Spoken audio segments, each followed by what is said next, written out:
Para sa mga balitang napapanahon, narito ang bagong San Pablo News Updates. School supplies, uniform at pintura ipinamahagi sa mga mag-aaral ng Barangay San Vicente. June 2, 2026, sa ikalawang araw ng bayanihan sa paaralan, nagkakaisa para sa kaayusan at kaalaman na programa ng DepEd San Pablo kasama ang lokal na pamahalaan ng San Pablo sa pangunguna ni Mayor Najee P. Kapangada ay namahagi ng school supplies, uniform at pintura para sa mga mag-aaral ng Barangay San Vicente bilang paghanda sa Brigada Eskwela.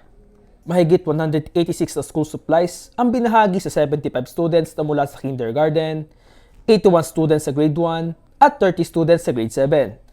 Kasama rin sa binahagi ang 30 na uniforme para sa mga grade 7 at 6 na balde na pintura sa eskwelahan. Naniniwala si Mayor Najee ang kabataan ng pag-asa ng bayan, kaya patuloy ang pagsisikap niya kasama ang DepEd at ang lokal na pamahalaan na itaguyod ang edukasyon sa San Pablo para sa magandang kinabukasan ng bawat kabataan. Ngayon po na ako'y ama ng ating lungsod, gusto ko po lahat ng bata natin, kinder at saka grade 1 ay mabigyan agad ng natin ang manana.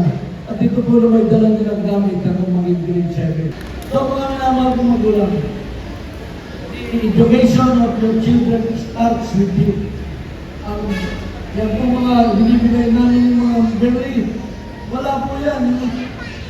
Tulong lang po na karagdagan para maging ayuda sa inyong pagpapalaki ng mga bata.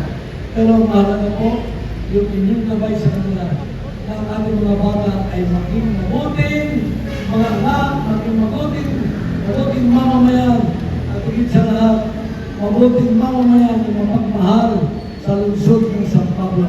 Magandang umaga po sa inyo lahat. Para sa bagong San Pablo News Updates, ito si Wilbert T. Oceana mula sa CIO News and Public Affairs.